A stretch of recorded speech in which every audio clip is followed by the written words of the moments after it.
Hello everyone, welcome to the academic hub. This is Shivam. तो ये तीसरी वीडियो होगी आपके चैप्टर नंबर 3 की। इस वीडियो में हम पेज नंबर 62 से शुरू करेंगे। तो आप एक काम करिए, इस सेक्शन के ऊपर आप यहाँ पे हेडिंग डाल लीजिए एक्सपेंशन ऑफ एम्पायर या फिर expansion of Roman empire.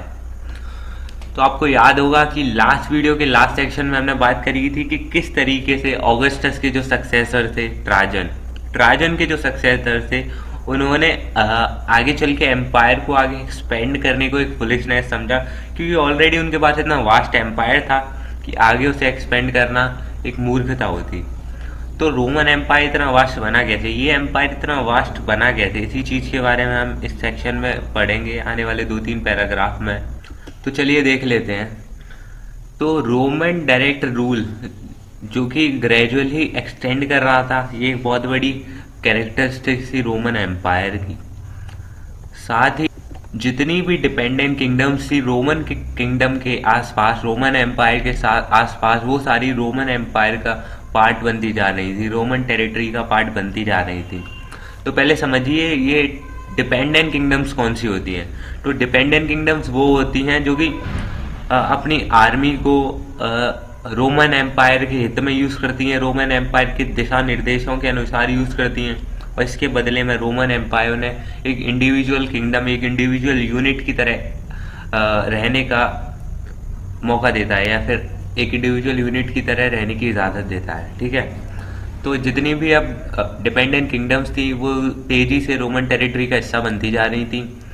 East की बात करें तो ईस्ट में बहुत सारी ऐसी डिपेंडेंट किंगडम्स थी, और अर्ली 2nd सेंचुरी तक जितनी भी आपकी यूफ्रेटस के वेस्ट में डिपेंडेंट किंगडम्स थी वो सब अब रोमन टेरिटरीज का पार्ट हो चुकी थी, सबकी सब रोमन एम्पायर में मिक्स कर दी गई थी। इन टेरिटरीज की बात करें तो ये डिपेंडेंट किंगडम्स की बात कर रहा हूँ, तो ये काफ़ी वेल्दी भी थी। आप ये एग्जाम्पल पढ़ सकते हैं यहाँ से यहाँ तक का। मैं आगे कंटिन्यू करता हूँ। ठीक है। अगर इटली को छोड़ दिया जाए, क्योंकि इटली को उस समय एक प्रोविंस कंसीडर नहीं करा जाता था, तो इटली के अलावा बाकी सारी टेरिटरी को, बाकी सारे एम्पायर को प्रोविंसेस में ऑर्गेनाइज करा गया था, और इसके अलावा ये सारे प्रोविंसेस टैक्स भी पे करते थे, यानी दे वर सब्जेक्ट टू टैक्सेशन। अब रोमन एम्पायर की बात करें तो जब रोमन एम्पायर अपनी चरम पे था 2nd सेंचुरी में, तो वो आपकी स्कॉटलैंड से लेके अर्मेनिया तक, सहारा से लेके यूफ्रेट्स तक, इवन उसके बियॉन्ड भी एक्सटेंड किया। तो ये कहाँ से कहाँ तक एक्सटेंड किया 2nd सेंचुरी में? From borders of Scotland to the Armenia, and from Sahara to the Euphrates, and even beyond it. तो वहाँ पे कोई गवर्नमेंट नहीं थी, वहाँ कोई सिस्टम नहीं था ऐसा जैसा कि यहाँ पे दिया गया है।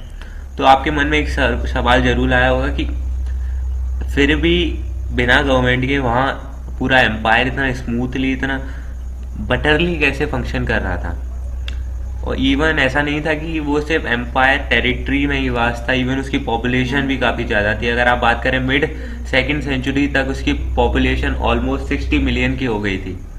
तो इतने बड़े एम्पायर को ऑर्गेनाइज कैसे करा जाता था, उसे एडमिनिस्ट्रेट कैसे करा जाता था? इसका आंसर आपको अर्बनाइजेशन ऑफ द एम्पायर में मिलेगा।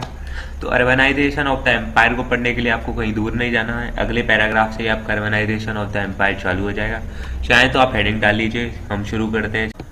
तो ग्रेट अर्बन सेंटर्स की बात करें जो कि मेडिटेरियन के शोर पे थे, किनारे पर थे, उनमें से कुछ बड़े नाम हैं आपके कार्थेज, अलेक्जेंड्रिया, एंट्रियोच।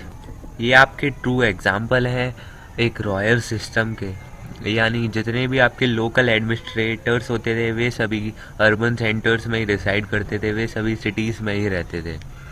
तो सिटीज़ की वजह से ही ये पॉसिबल हो पाया गवर्नमेंट के लिए कि वो प्रोविंशियल कंट्री साइड पर भी टैक्स इम्पोज कर सके, उनसे भी टैक्स वसूली कर सके, जहाँ से कंट्री की ज़्यादातर वेल्थ, जहाँ से पूरे एम्पायर की ज़्यादातर वेल्थ जनरेट करी जाती थी। तो आप सोचेंगे कि सिटीज़ की वजह से ऐसा कैसे पॉसिबल हुआ? तो उस समय पे क्या था, जितनी भी सिटीज़ हुआ करती थी प्लस कुछ उसके आसपास रूलर या फिर जितने भी उसके आसपास के विलेजेस होते थे उन्हें इंक्लूड करके एक प्रोविंस बना दिया जाता था, जिस पे उसी रीजन के लोकल अपर क्लास एडमिनिस्ट्रेट करते थे, उन्हें रूल करते थे। तो सिटीज़ की वजह से सारे विलेजेस को प्रोविंसेस में इंक्लूड करा जा सका, और वहीं से उनसे टैक्स वसूली भी करी जा सके, ये आप आगे देखेंगे। तो देखिए लोकल अपर क्लास, तो लोकल अपर क्लास जो होती थी वो एम्पायर के साथ कोलैबोरेट करती थी और वो एडमिनिस्ट्रेट करती थी अपनी टेरिटरी को, और साथ ही वहाँ से टैक्स भी वसूलती थी जिसे कि वो एम्पायर को दे दिया करती थी। तो एक सबसे इम्पॉर्टेंट एस्पेक्ट क्या है रोमन पॉलिटिकल हिस्ट्री का, कि किस तरीके से पहले जो पार इटली के पास थी वो प्रोविंसेस में डिवाइड कर दी गई, प्रोविंसेस में सेपरेट कर दी गई। ये काफ़ी ड्रामेटिक शिफ्ट ऑफ पावर, एक मोस्ट इम्पॉर्टेंट और इंटरेस्टिंग एस्पेक्ट है रोमन पॉलिटिकल हिस्ट्री का। तो पूरी सेकेंड सेंचुरी तक और इवन थर्ड सेंचुरी तक जो प्रोविंशियल अपर क्लास होती थी वही सबसे ज़्यादा कार्डर सप्लाई करती थी for governing the provinces and for commanding the armies, यानी सबसे ज़्यादा वही लोकल प्रोविंसेस को रूल करा करते थे और आर्मीज में हायर पोस्ट पर भी वही रहा करते थे। पूरी सेकेंड और थर्ड सेंचुरीज की ये बात है।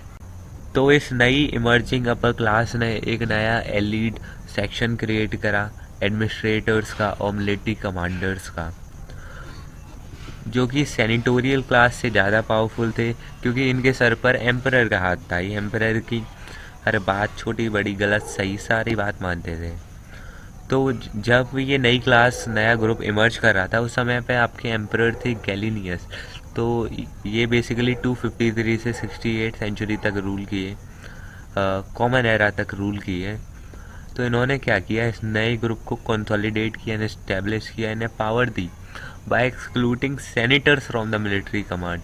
यानी इन्होंने क्या किया कि सेनेटर्स को मिलिट्री कमांड से, यानी मिलिट्री हायर पोस्ट से एक्सक्लूड कर दिया, यानी अब वो मिलिट्री के हायर पोस्ट पर नहीं रह सकते। इससे क्या हुआ, आपके जो न्यू अपर क्लास जो इमर्ज हो रही थी उन्हें थोड़ी पावर मिली, उनकी थोड़ी पावर बढ़ी।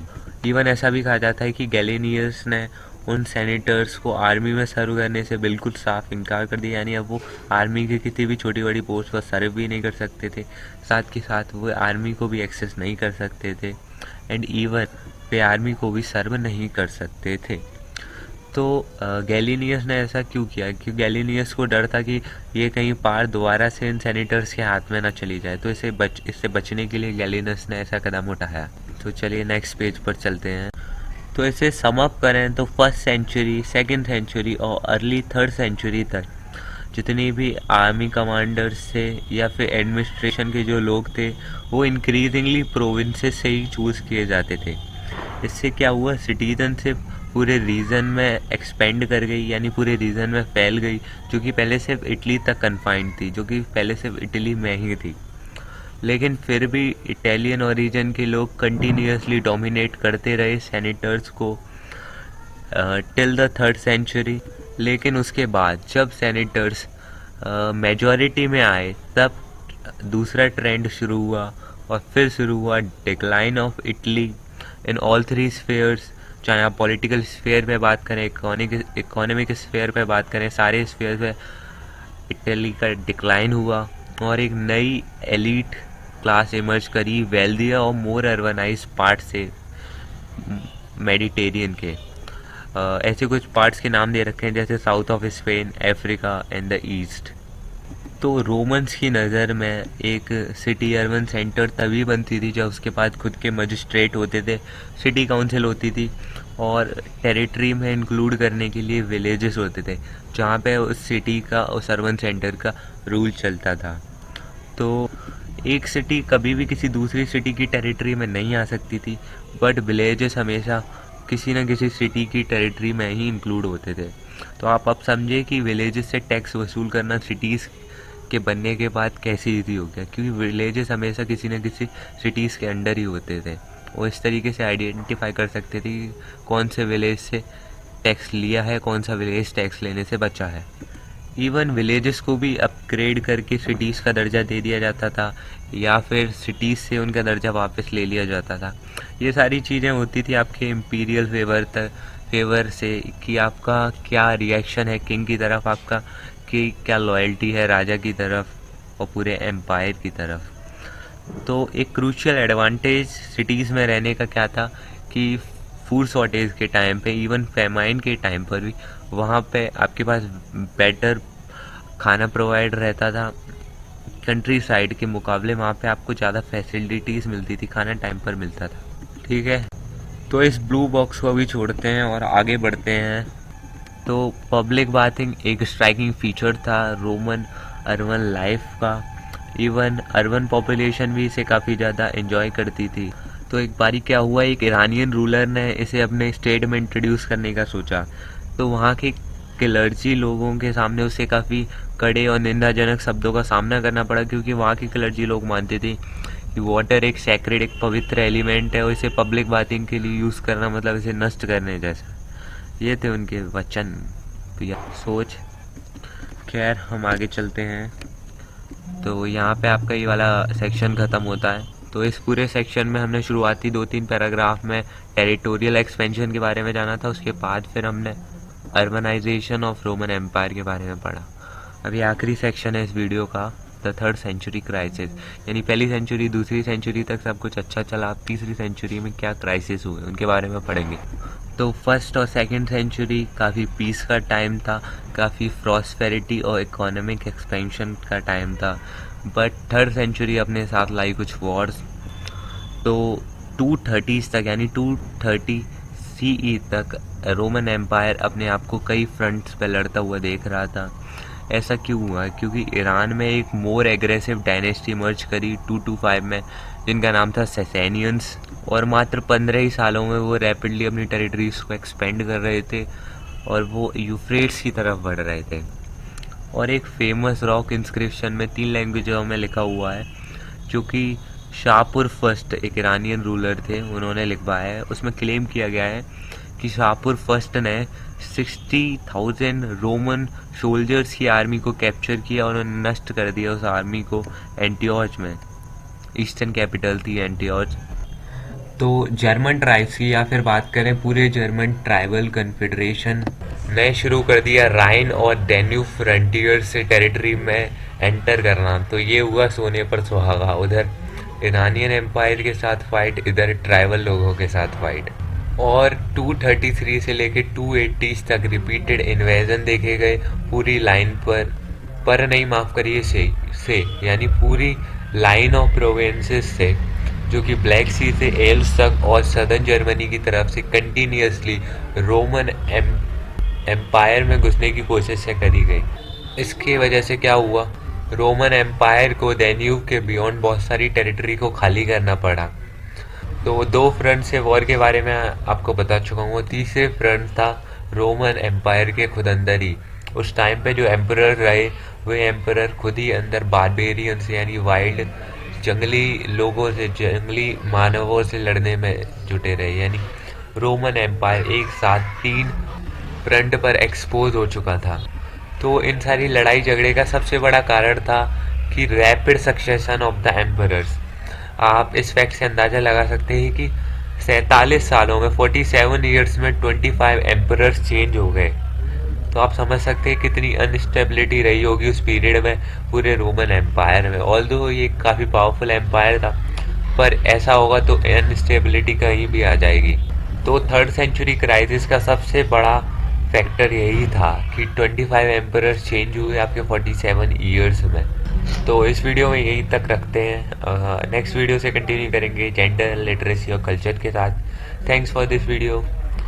मैं आपसे मिलूंगा नेक्स्ट वीडियो में। इस वीडियो को लाइक करना, शेयर करना और चैनल को सब्सक्राइब करना ना भूलिए। काफ़ी इंपॉर्टेंट फेज पर चल रहे हैं हम और हमारा चैनल भी। तो शेयर करिए जितना ज़्यादा से ज़्यादा हो सके, लाइक करिए वीडियो को और कमेंट भी करिए। कमेंट काफ़ी कम आ रहे हैं। ठीक है गाइस, तो मैं मिलूंगा आपसे अगली वीडियो में। तब तक के लिए गुड बाय।